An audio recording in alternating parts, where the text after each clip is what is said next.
Karena kalau kita tidak punya kualitas manusia yang baik gitu, yang bagus, itu kita tidak punya kemampuan bersaing di tengah persaingan kompetisi yang luar biasa. Minority dari sisi jumlah, tetapi kualitasnya harus bagus gitu. Karena kalau kita ingin lulusan itu punya kemampuan lebih, itu tidak hanya modalnya adalah pengetahuan, dia harus punya kepedulian terhadap seni, dia punya keterampilan. Model seperti ini yang harus kita dorong.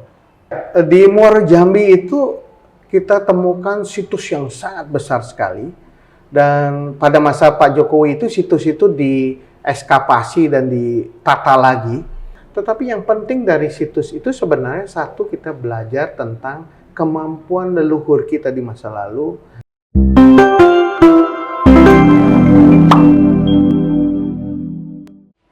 Om Swastiastu, Rahayu pemirsa Hindu Channel. Kemarin Hindu Channel ketemu dengan staf khusus Menteri Agama bersama dengan Kang Gugun. Ternyata banyak umat yang menyampaikan kenapa Hindu Channel tidak pernah mengundang tokoh-tokoh nasional kita. Itu luar biasa banyak di Indonesia, dan bahkan kalau kita berbicara di tingkat nasional, di pemerintahan juga banyak sekali. Miko kenal dengan beliau, dan beliau juga tahu Miko, tapi dalam satu duduk, satu ruangan itu belum pernah. Jadi dibilang kenal ya kenal hanya di media sosial. Hari ini kita bersama dengan Pak Ari Dupayana, di mana beliau sebagai staf khusus Presiden Republik Indonesia di era Presiden Jokowi. Beliau sebagai akademisi, beliau sebagai tokoh masyarakat Hindu, dan ruang dialog kearifan, spiritualitas, dan kebudayaan pada episode kali ini, kita akan menyelami sebuah tema yang mendasar, yaitu nilai historis dan spiritualitasnya terkait dengan konsep pemujaan Hindu Nusantara. Kita sapa beliau, Pak Ari Dupayana. Dastu. Om Swastiastu, sehat? Iya, Pak Ari pernah ketemu Miko sebelumnya kan? Wah, belum? saya Dan Miko penggemar Hindu Channel gitu. Jadi setiap tayangan Hindu Channel saya ikuti. Dan Miko memiliki rasa takut jika bertemu dengan tokoh-tokoh Hindu kita, apalagi sudah tingkat nasional. Agak berdebar nih Pak. Biasa aja harusnya. Pak Ari, kegiatan sehari-hari Sekarang saya kembali ke kampus ya, jadi guru di Universitas Gadjah Mada, dan kebetulan teman-teman mempercayakan sebagai ketua departemen politik dan pemerintahan. Jadi membawahi program studi S1, S2, S3. Sekarang setelah dunia pemerintahan, sekarang masuk ke dunia akademik lagi. Gimana, nyaman Pak Ari? Iya, satu dunia yang sebenarnya tidak terlalu berbeda dengan apa yang saya kerjakan di pemerintahan, karena waktu di pemerintahan kan juga kerjanya ke think tank kan, merumuskan sesuatu konsep, kemudian menyampaikan itu ke presiden.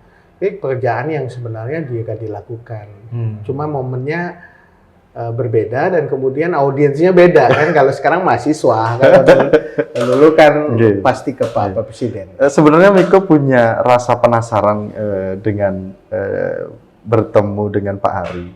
Pada saat Pak Ari di dunia pemerintahan ini, yang tidak diketahui oleh umat Hindu di bawah, atau tidak diketahui oleh masyarakat Hindu di Indonesia ini, catatan-catatan Pak Ari ketika di pemerintahan ini apa sih? Kan gitu. Iya, saya menjadi staf khusus presiden kan sejak 2015 ya. Sebelumnya 2014 jadi staf khusus Menseknek, Menteri Sekretaris Negara. 2015 saya ditugasi untuk menyiapkan komunikasi presiden, termasuk juga merumuskan pidato-pidato presiden, arahan presiden, konsep-konsep yang akan disampaikan oleh presiden pada saat arahan di sidang-sidang kabinet dan lain-lain. Jadi saya memang bekerja di dalam senyap gitu ya, karena memang menjadi dapur dari apa yang akan disampaikan oleh presiden. Tentu banyak hal yang kita dengar dan kemudian kita coba rumuskan pada saat itu, yang menarik dari saya adalah ketika beliau mempercayakan juga orang Hindu, orang Bali untuk menjadi staf khusus presiden. Itu kan nggak sesuatu yang memang hal yang harus kita apresiasi juga ya. Di tengah sekian banyak orang, jutaan orang, kita bisa dipercaya menjadi staf khusus presiden. Ini kehormatan juga. Karena pada saat itu kita juga bisa memberikan beberapa pemikiran kepada presiden. Nah, konsep beliau sederhana sebenarnya ketika membangun bangsa ini gitu ya. Presiden Jokowi menekankan pada revolusi mental sebagai sesuatu yang penting sekali karena membangun manusia itu salah satunya membangun mentalitas. Dan mentalitas itu kita harus mulai rubah dari mentalitas kolonial menjadi mentalitas merdeka. Menurut saya konsep kemerdekaan itu harusnya juga pada mentalitas. Dan di situ juga beliau menekankan bahwa pada mentalitas itu penting sekali perubahan shifting dari sesuatu yang di masa lalu yang dianggap negatif, mentalitas negatif menjadi mentalitas baru yang lebih optimis dan lain-lain. Saya kira itu satu hal yang inspirasinya kita bisa dapatkan dari agama, dari budaya gitu. Karena membangun mentalitas bangsa itu sumber inspirasinya bisa dari bermacam-macam. Nah, di situ hal yang sangat penting yang sebenarnya diletakkan oleh Presiden. Dan pada membangun mentalitas itu peran pendidikan luar biasa pentingnya. Dan pendidikan yang ada sekarang ini kan tidak hanya untuk menjadi orang yang bekerja, menjadi orang yang dibutuhkan pada dunia industri saja atau dunia sektor-sektor lain terserap di lapangan kerja, tapi mempunyai mentalitas baru. Nah, itu yang kemudian membuat pendidikan menjadi penting. Nah, di masa Pak Jokowi itu ada berbagai inisiasi terkait dengan pendidikan, terutama peningkatan status perguruan tinggi agama. Pada masa Pak Jokowi itu ada satu institut yang kemudian meningkat menjadi universitas, UAN I Gusti Bagus Sugriwa. Dulunya institut, kemudian menjadi universitas. Kemudian ada 2 institut baru yang dibuka pada masa Pak Jokowi, Institut Tampung Penyang di Kalimantan Tengah, kemudian Institut Gede Pujo di Mataram, dan ditambah dengan Sekolah Tinggi Agama Hindu waktu itu Mpu Kuturan di Singaraja, yang negeri ya, peningkatan statusnya. Dan Sekolah Tinggi Mpu Kuturan udah naik kelas lagi menjadi institut dalam beberapa waktu yang lalu. Sehingga ditambah lagi satu Sekolah Tinggi Agama Hindu Negeri Jawa Dwipa di Klaten. Jadi ada upaya untuk memperkuat pendidikan tinggi agama Hindu dengan meningkatkan status. Kemudian hal yang lain, Widyalaya. Widyalaya itu konsepsi yang sebenarnya menarik karena di teman-teman saudara-saudara Muslim kita sudah ada madrasah. Kenapa tidak di agama Hindu itu ada konsep tentang Widyalaya sebagai upaya negara untuk membantu pendidikan, terutama di pendidikan dasar dan menengah, terutama juga pada pendidikan TK dan yang sekarang kita sebut usia prasekolah yang memerlukan sebenarnya satu edukasi yang tidak hanya basisnya sains tetapi juga agama. Nah, di situ Widyalaya kemudian diinisiasi pada masa Pak Jokowi. Nah, ini adalah sebuah langkah yang penting menurut saya karena pendidikan yang kita harus bangun tidak hanya di sains tetapi juga pendidikan agama. Syukur di pendidikan agama ini bisa menyebar ke seluruh tempat yang dibantu oleh negara. Sekarang setelah Bali tentu saja dengan 2 Sekolah Tinggi Agama Hindu Negeri, berpeluang pendidikan ke bawah. Iya, Kalimantan juga ada sekolah tinggi, di Jawa Dwipa juga ada, di Lombok juga ada. Tinggal sekarang kita mengintegrasikan dengan yang bawah. Gitu. Mengintegrasikan konsepnya adalah dari prasekolah, gitu, kemudian ke dasar dan menengah, kemudian pendidikan tinggi. Dan pada saat pendidikan tinggi pun kita memperjuangkan waktu itu adalah pendirian asrama mahasiswa. Jadi asrama mahasiswa yang di UAN Sugriwa, kemudian staf Pukuturan yang sekarang jadi Institut Pukuturan, kita juga sediakan asrama mahasiswa dan Tampung Penyang. Itu dibangun asrama. Sehingga betul-betul bisa menjadi solusi dari persoalan bukan hanya biaya pendidikan, tetapi fasilitas pendukung pendidikan. Jadi mahasiswa tidak perlu khawatir di mana dia akan tinggal, kos ataupun kontrak rumah, karena sudah ada asrama. Dan tentu di sini ada PR-nya gitu, supaya asrama ini bisa betul-betul terintegrasi dengan universitas. Saya menyarankan waktu itu asrama di mana mahasiswa tinggal mirip dengan boarding school kan. Itu dididik bukan hanya pendidikan formal, tetapi juga seni di situ, budaya diajarkan di asrama. Jadi setelah kuliah malamnya sama-sama melatih kerawitan, tari, atau hal-hal yang terkait dengan sastra itu di asrama. Bahkan diintegrasikan juga dengan BLK, bisa saja, Balai Latihan Kerja. Jadi ada integrated system ya di dalam pengelolaan pendidikan itu. Tidak hanya membuat orang mendapatkan pendidikan formal, tetapi di luar sekolah, luar kelas gitu, ada asrama yang juga menjalankan fungsi mirip pasraman. Karena nanti pada akhirnya dampaknya adalah ketika dia selesai usai betul. Jadi memiliki skill khusus. Jadi dia siap tempur di luar. Dia tidak hanya memiliki kompetensi keilmuan seperti yang dia pelajari, tetapi juga punya kepedulian, punya penghormatan terhadap seni dan budaya, dan juga punya skill untuk kerja. Yang kemudian kita bisa fasilitasi melalui BLK misalnya, Balai Latihan Kerja. Karena kalau kita ingin lulusan itu punya kemampuan lebih, itu tidak hanya modalnya adalah pengetahuan, dia harus punya kepedulian terhadap seni, dia punya keterampilan. Model seperti ini yang harus kita dorong, terutama di kampus-kampus yang sudah punya luas kampusnya cukup besar ya, itu bisa saja asrama dikombinasikan dengan kampus dan dikombinasikan dengan BLK, sehingga itu menjadi satu kombinasi yang kuat gitu ya. Dan artinya ketika ini berjalan, seorang Ari Dupayana memiliki kepercayaan sumber daya Hindu ini benar-benar.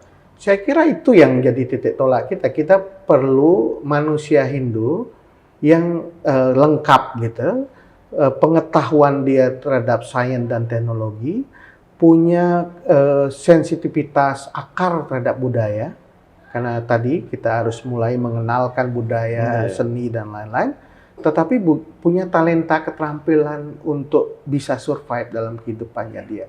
Sehingga ini menjadi satu modal penting. Karena menurut saya salah satu lompatan kita ke depan itu adalah pendidikan.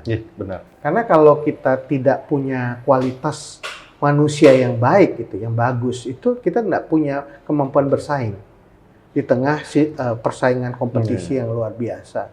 Minority dari sisi jumlah, tetapi kualitasnya harus bagus gitu. Karena itu pembenahan yang serius harus kita lakukan adalah sistem pendidikan. Nah, di situ saya melihat peran penting dari kita membangun sistem pendidikan yang sebenarnya sistem pendidikan Hindu itu kayak apa sih? Banyak universitas berlabel Hindu, tapi apakah itu model pendidikan Hindu yang atau sekolah dasar menengah yang berlabel Hindu? Apakah seperti itu konsep pendidikannya? Karena seperti masa lalu kita kan punya konsep kedewaguruan ya. Proses pendidikan aguron-guron yang dibangun dalam konsep masa lalu, para resi, para wiku itu. Kemudian bahkan konsep kita disebut dengan pesantren yang sekarang dipakai oleh teman-teman Muslim, itu kan konsep yang holistik yang dibangun oleh kedewaguruan itu. Ada resi, ada wiku yang memimpin, yang sekarang disebut dengan kiai. Ada murid yang tidak hanya dididik ilmu pengetahuan, tetapi etiknya dibangun, karakternya dibangun, bahkan kanuraganya diperkuat, sehingga lulusannya itu menjadi orang yang bisa berkompetisi. Gitu. Nah, menurut saya itu. Kemudian tata kelolanya Itu harus jadi inspirasi. Kita tidak hanya pada konteks masa lalu, tata kelola itu kan integrity kan. Ya. Bagaimana kita mempunyai kampus-kampus, mempunyai sekolah Hindu, tapi tata kelolanya betul-betul berintegritas gitu.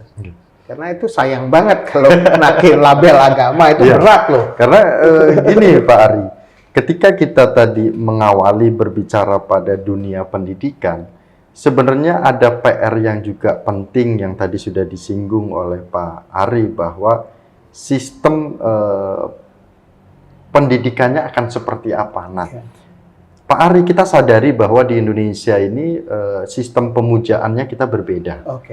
Baik itu Hindu Kaharingan, baik itu Bali, Jawa, Tolotang, dan mungkin di Sumatera itu tersendiri.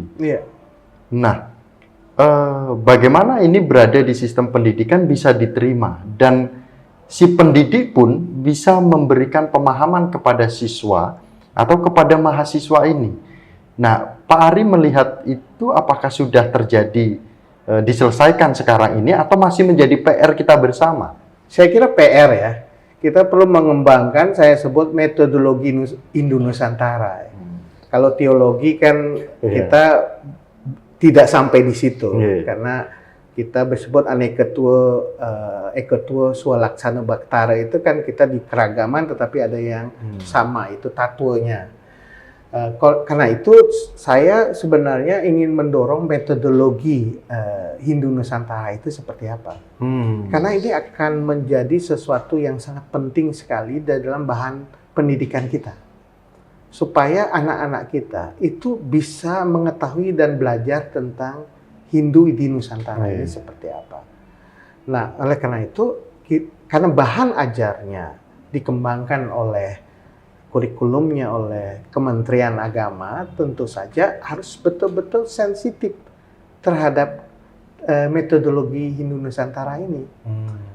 Yang pertama tentu sebelum sampai ke bahan ajar itu, kita punya cukup informasi dan data dan pengetahuan terkait dengan Hindu di Nusantara. Jadi anak-anak, saya membayangkan kita harus melakukan penugasan terhadap mahasiswa-mahasiswa pasca sarjana, doktoral maupun sarjana untuk melakukan riset-riset tentang Hindu di Nusantara ini. Karena di Nusantara ini seperti Miko sampaikan, itu kan memang muncul berbagai ekspresi keberagaman beragama ya. Lokal genius. Macam-macam dari cara beribadah, dari sebutan-sebutan yang digunakan, kemudian misalnya tempatnya disebut apa gitu, Basirah, kemudian yang dipuja di sana siapa, itu kan beragam sekali. Di Tengger kita tahu apa kehidupan masyarakat Tengger, di Alukta, kemudian di Seram, itu kan perlu ada pengetahuan yang lebih dalam terkait dengan itu. Dan itu harus ada risetnya, harus ada informasi yang cukup. Dan dari informasi itulah kita mengetahui lebih tajam lagi seperti apa sih gambaran komunitas dan cara beribadahnya, tempat pemujaannya di berbagai tempat itu. Sehingga setelah itu baru itu bahan itu digunakan untuk merumuskan satu bahan ajar yang supaya betul-betul bisa digunakan oleh para guru agama, yang digunakan oleh para penyuluh untuk mengatakan Hindu Nusantara itu seperti ini. Gitu. Ekspresi keberagamannya seperti ini. Sejarah kemunculannya komunitas itu seperti ini. Cara hidup masyarakatnya, cara beribadahnya, tempat pemujaannya, upacara-upacara yang ada. Dan kemudian itu akan menjadi gambaran yang lebih utuh. Karena selama ini informasi tentang itu terbatas sekali. Paling ketika kita datang ke suatu tempat, mengetahui, mendapatkan informasi, tetapi kita belum menggali apakah itu sastra-sastra yang ada di situ, manuskripnya, kemudian juga yang bersumber di luar sastra, apakah itu yang disebut dengan lontar tanpa tulis, atau tradisi-tradisi itu didokumentasi. Sehingga dengan demikian kita punya cukup bahan untuk merumuskan Hindu Nusantara. Nah, itu yang saya sebut sebagai kebutuhan metodologi Hindu Nusantara itu, dan termasuk soal tempat ibadah. ibadah. Gitu. Karena gini Pak Ari, Miko karena sering komunikasi dengan beberapa guru yang ada di Indonesia, sebenarnya gini, nanti bagaimana tanggapan Pak Ari itu, silakan Pak Ari itu sendiri. Ada guru yang menghubungi Miko seperti ini, Mas Miko, saya ngajar anak SD, itu ngajarnya menggunakan bahasa Inggris, dan bahkan anaknya pun belum memahami tentang Hindu. Tetapi di situ ada soal yang di situ menyebutkan proses menjadi sulinggi dan apa saja bagian-bagian tahapan-tahapan sulinggi. Itu berat, Pak Ari. Itu berat, Pak Ari. Nah, artinya saya sepakat dengan Pak Ari bahwa ini menjadi PR. Kalau seandainya PR ini ditugaskan kepada Pak Ari, bagaimana struktur risetnya itu bisa jelas dengan banyaknya lembaga kita di Indonesia ini? Oke, ini sederhana sebenarnya, kolaborasi ya. Bisa saja ditugaskan kepada satu lembaga-lembaga pendidikan yang ada di tingkat lokal, di komunitas itu, untuk mendokumentasi kekayaan-kekayaan budaya yang mereka miliki. Kita bisa bagi tugas. Tampung Penyang, Institut Tampung Penyang melakukan satu identifikasi terkait dengan budaya, artefak, cara hidup dari masyarakat Hindu Kaharigan. Sehingga kita punya dokumentasi yang kuat tentang itu. Kemudian kita minta sekolah tinggi agama Hindu di Palu untuk meneliti apa yang terjadi di Sulawesi. Kemudian di Bali dibagi tugas, tidak harus di Bali saja, di berbagai tempat. Bahkan sekarang di Bali baru dilakukan sebuah upaya caraken budaya itu, mengidentifikasi, mendokumentasi datanya. Dan di Sumatera, di Lampung melakukan itu. Sehingga sudah ada satu informasi yang lengkap, ditambah lagi komunitas memberikan pemaknaan, interpretasi terhadap kekayaan budaya. Tapi kan yang punya umat organisasi PHDI, lembaga harus berkolaborasi dengan apa yang kita sebut dengan instansi vertikal ini, Kemenak gitu. Karena ini punya penyuluh, punya guru-guru agama, punya kanwil, kandep, dan di situ sisi lain ada PHDI. Nah, ini harus sinergi, kalau enggak susah, punya universitas mereka. Nah, di sisi lain PHDI itu harusnya jadi hub-nya. Yang berkepentingan terhadap ini kan PHDI. Sebagai lembaga majelis tertinggi yang perlu membangun konsepsi Hindu Nusantara ini, bahkan setelah metodologis juga harus kuat, itu harus melakukan sesuatu yang penting gitu. Dan di situ bisa penugasan Sabowolake, kemudian dimaknai oleh Sabuk Pandita, kemudian itu bisa diselenggarakan bersama. Sehingga kita punya informasi yang lengkap, pengetahuan yang lengkap tentang keberadaan Hindu di berbagai komunitas kita di Nusantara itu. Dengan berbagai ekspresinya. Bahkan diaspora Bali juga berbeda-beda itu nanti. Orang Bali yang berada di Lampung itu berkembang dengan sebuah tradisi-tradisi baru. Itu harusnya didokumentasi. Nah, ini pekerjaan yang penting sekali sebagai dasar kita merumuskan konsepsi Hindu Nusantara itu. Tanpa itu, anak-anak kita kan tidak belajar tentang keberagaman itu karena nggak ada informasinya. Gurunya nggak tahu, di bukunya juga tidak diceritakan tentang keragaman itu. Nah, itu menurut saya mulainya dari situ. Bahwa kita mulai dengan tatuannya bagus. Dulu kita punya namanya Upadesa. Sebuah buku yang dihasilkan oleh para lokal genius kita, dihasilkan oleh para cendekiawan kita dulu. Upadesa itu betul-betul merangkai konsensus-konsensus yang utama dari keberagaman itu. Itu sudah menjadi pondasi Pancasraga, tidak kerangka agama Hindu, kemudian Pancayatnya, kemudian ada Trisandya dan Pancasembah. Ini konsensus yang dibangun. Tetapi keragaman ini kan belum dipetakan. Kalau keikaannya yang menyatukan kita sudah ada, Pancasrada itu. Tapi yang kebinekaannya kita belum cukup informasi. Nah, itu proyek besar. dalam pengertian ini harus ada upaya bersama dari PHDI dan Kemenag. Gitu.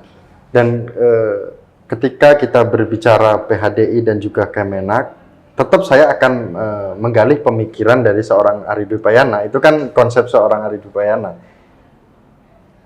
Ada kekhawatiran tidak seorang Ari Dwi Payana terkait dengan penghayat kepercayaan, yang dimana notabene itu sebagai pemujaannya tidak terlalu berbeda dengan Hindu. Kita terkait dengan laut, lingkungan, alam, kemudian keleluhuran. Bagaimana, Pak Ari? Ya, tentu ini suatu dinamika baru yang perlu direspon ya, karena pada masa lalu waktu PNPS 165 itu kan ada kebutuhan dari banyak penghayat kepercayaan untuk memilih agama. Karena disebutkan dalam PNPS itu ada 5 agama resmi. Bahkan waktu itu 4, baru 4, 5 baru sekarang. Tapi intinya waktu itu berapa kelompok kebatinan, penghayat kepercayaan tidak mendapatkan tempat dalam agama. Akhirnya mereka mengasosiasikan ada yang ke Hindu, ada yang ke Buddha, ada bahkan yang kemudian masih tetap di Muslim gitu. Di Jawa Timur ada kelompok namanya Buddha Jawi Wisnu. Tahun 65-66 dengan PNPS itu harus memilih. Kalau tidak mereka berada di dalam Kementerian Kebudayaan, bukan Kementerian Agama gitu. Bahkan di dalam KTP kan harus memilih agama. Pembinaan waktu itu penghayat kan lebih kepada pembinaan di Kementerian Kebudayaan dan Bakor Pakem di Kejaksaan bahkan. Itu membuat harus beberapa penghayat itu memilih agama. Nah sekarang setelah ada satu perubahan konstitusi dan kemudian hak sipil politik diberikan, penghayat kepercayaan itu bisa tidak mencantumkan agama di KTP-nya atau bahkan disebutkan penghayat di dalam civic services-nya. Karena kalau dulu orang tidak ada dicantumkan agama, dia kan tidak dapat KTP. Dia tidak bisa mendapatkan hak sipil politiknya, tidak bisa mengamprah listrik. KTP itu kan sangat penting dulu. Nah, setelah sekarang dimungkinkan penghayat itu untuk mencantumkan identitasnya, itu juga tantangan bagi Hindu gitu. Karena tentu ada pilihan-pilihan yang berbeda di dalam proses penghayat itu kembali kepada yang dulunya penghayat menjadi Hindu, itu kembali kepada apa yang mereka yakini sebelumnya gitu. Karena sudah diberikan ruang sekarang. Nah, karena itu tantangan dari masyarakat PHDI termasuk komunitas Hindu gimana memberi ruang kepada keberagaman ekspresi ini muncul gitu. Asal itu tadi tatuanya, pancesradanya tetap menjadi satu hal yang penting di dalam konteks ini. Jadi ini bisa dari sisi bisa menjadi tantangan baru. Bukan konversi ke agama lain, tetapi konversi ke penghayat gitu. Artinya bahwa harusnya dari dulu ini Miko ngundang Pak Ari diskusi. Karena dulu batasnya. Ya, saya sulit lah waktu dulu karena saya harus di istana. Tapi intinya begitu. Ini sesuatu yang jadi tantangan besar. Karena sebagian besar kalau kita lihat dari keragaman yang kita miliki, itu kan berasal dari satu entiti yang sebelum Hindu, misalnya Kaharingan. Setelah tahun 66 gitu ada integrasi. Alukta juga begitu. Kemudian juga di Seram, kemudian juga Permalin. Jadi ada satu cara bagi waktu itu bagi komunitas itu untuk tetap survive, mendapatkan hak sipil mereka gitu. Sekarang setelah ruang itu dibuka, itu kemungkinan eksodus kembali gitu kan. Nah, itu tantangan. Oleh karena itu, gimana cara kita metodologi Indo-Nusantara itu dibangun supaya masing-masing ruang bagi ekspresi keberagaman beragama itu muncul. Tetapi kita juga membangun keikaan, yaitu aneketua dalam ekspresi, tapi ekotua dalam tatuanya misalnya terkait dengan Pancasarada itu harus kita pegang. Jadi ini hal yang menyatukan tetapi menaungi keberagaman. Ya. Tetapi yang paling penting ya mengikuti ini bukan soal kepercayaan saja, tapi juga sentuhan, pengakuan, penghormatan.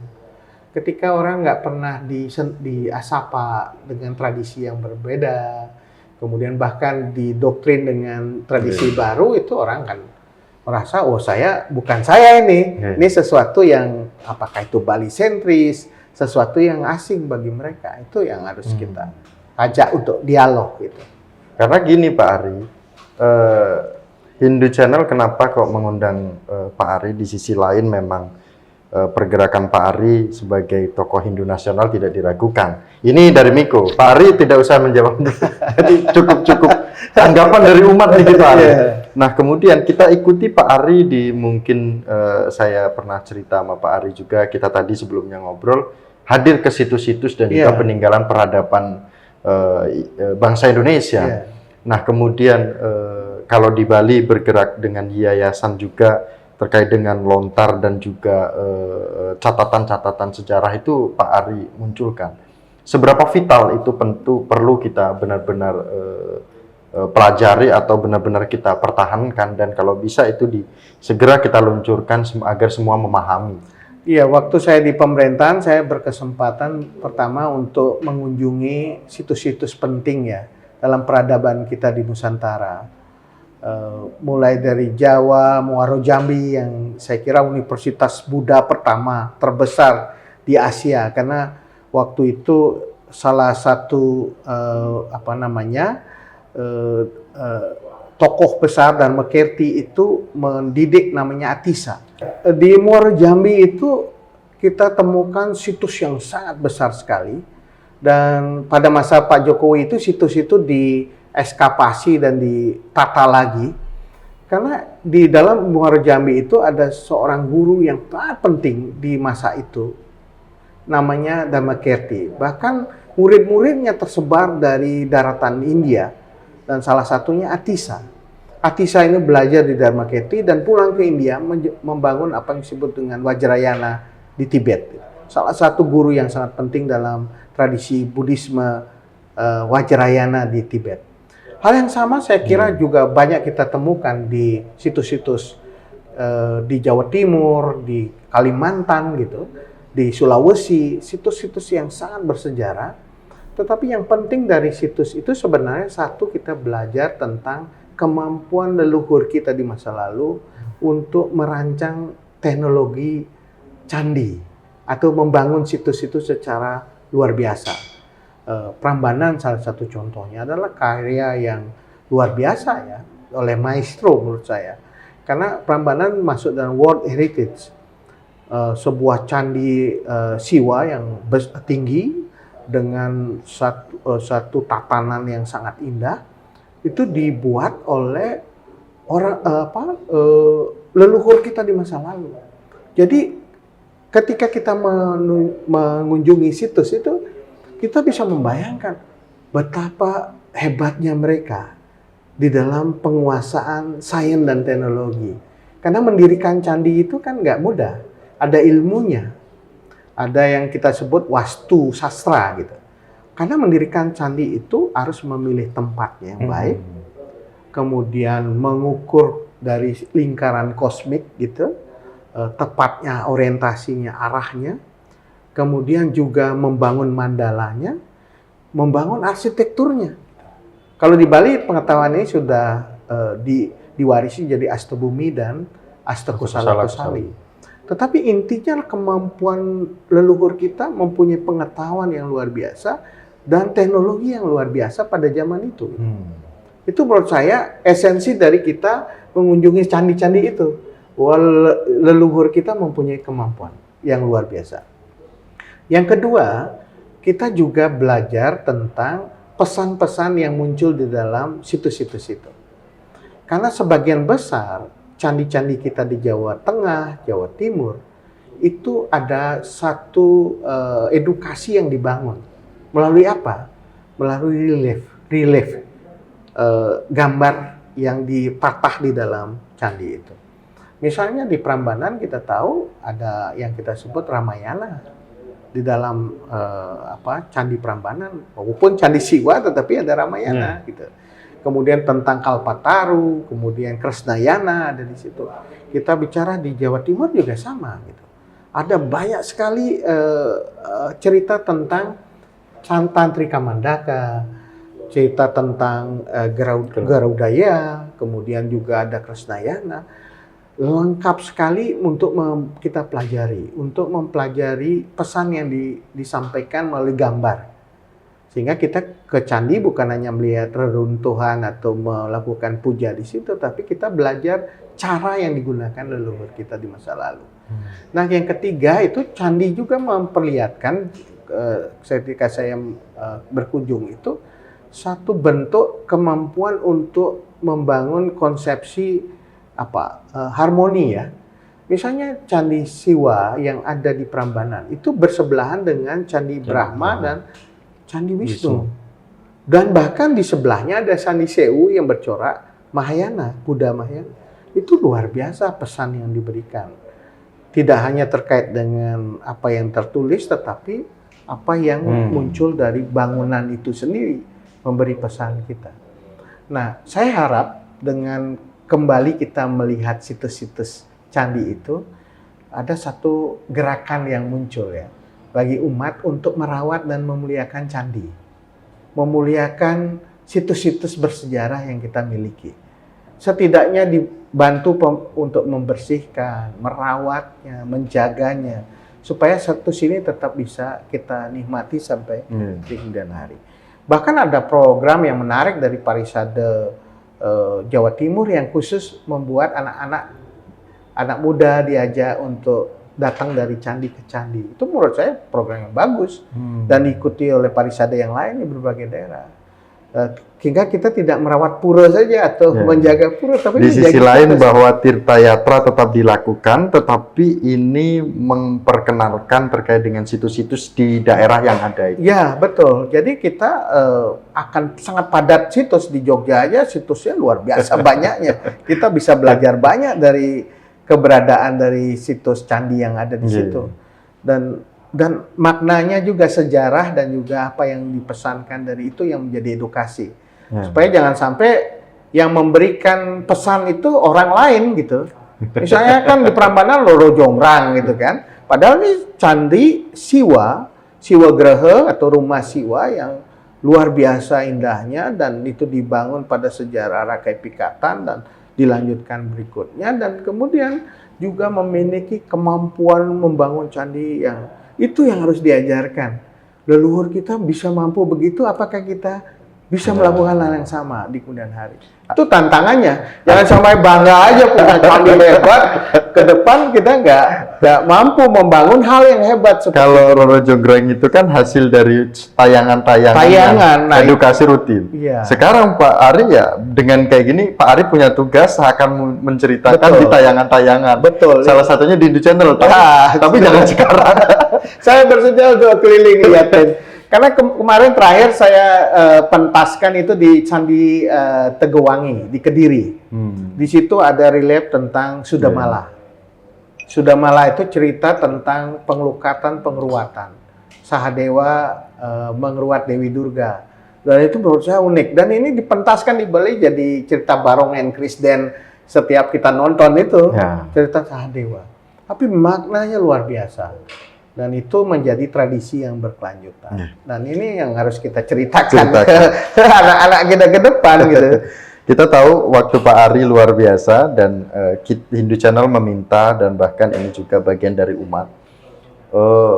Apa pesan dan juga harapan ataupun wejangan seorang Ari Dupayana ketika di perkembangan zaman sekarang sangat modern sekali ya saat ini, perkembangan sangat pesat sekali, digitalisasi sangat pesat sekali, agar pola pendidikan kita itu terkait dengan pemujaan Nusantara tetap berjalan, kemudian pola pendidikan kita itu kearifan lokalnya tetap berjalan dan tidak menghilangkan makna dan filosofi nilai-nilai Hindu di saat gempuran teknologi saat ini. Bagaimana ujangan seorang Ari Dupayana. Ya, saya kira itu modernitas dan tradisi yang kita miliki jangan dibinerkan, tidak dikontraskan, tapi saling menopang gitu. Bahwa tradisi, nilai-nilai kearifan lokal itu bisa menjadi inspirasi kita untuk menata masa depan. Jadi kita dipandu oleh nilai-nilai historis, keluhuran, sejarah, kehebatan masa lalu untuk memandu masa depan. Tetapi teknologi modern sekarang bisa membantu kita untuk mengenali masa lalu secara lebih baik. Itulah sebabnya mengapa sekarang ada LIDAR ya, LIDAR untuk membaca candi-candi, di runtuhan candi itu di bawahnya seperti apa. Karena ada konsepsi yang menarik tentang candi ini. Misalnya Candi Jawa Tengah dengan model yang konsentrik Prambanan, itu di awal-awal abad ke-8 ya. Ada model yang konsentrik dan menghadap ke timur. Candi Prambanan itu kan menghadap ke timur dan figurnya Mahadewa.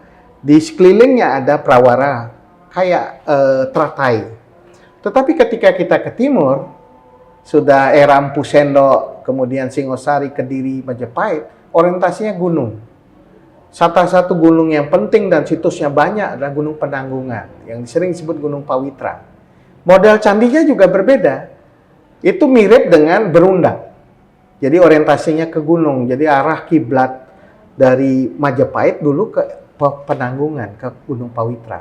Ada yang ke Gunung Arjuna, ada Gunung Tenger itu berarti ke Gunung Bromo. Jadi orientasi gunung itu penting di dalam konteks perkembangan sejarah Wangunan Suci kita. Di Bali juga konsepsinya awal-awal kan kalau kita lihat situs-situs awal di Tirtempul, kemudian Mangening, Gunung Kawi, itu ada pengaruh yang sangat kuat tentang bentuk-bentuk candi yang ada. Candi di Mangening masih kita bisa saksikan, di Gunung Kawi masih. Tetapi konsep berkembang berikutnya jadi Meru. Nah setelah Meru baru kita ada konsep Padma 3, ada Padmasana. Jadi ada evolusi perkembangan tempat pemujaan yang terjadi bukan hanya di Jawa, Jawa Tengah, Jawa Timur, tetapi juga di Bali. Belum tentu kita punya informasi yang cukup untuk melihat di Kalimantan, karena keharingan ada Basarah, kemudian ada Batang Haring gitu, filosofi yang luar biasa dari Batang Haring. Nah ini harus kita pelajari, supaya kita tahu sebenarnya bentuk-bentuk pemujaan, sangat pemujaan, yang digunakan di masyarakat pada masa ke masa apa. Itu yang menurut saya perlu diketahui melalui penelitian, eksplorasi, dokumentasi. Kalau enggak, kita nggak punya informasi cukup mengenai itu ya, pengetahuan cukup.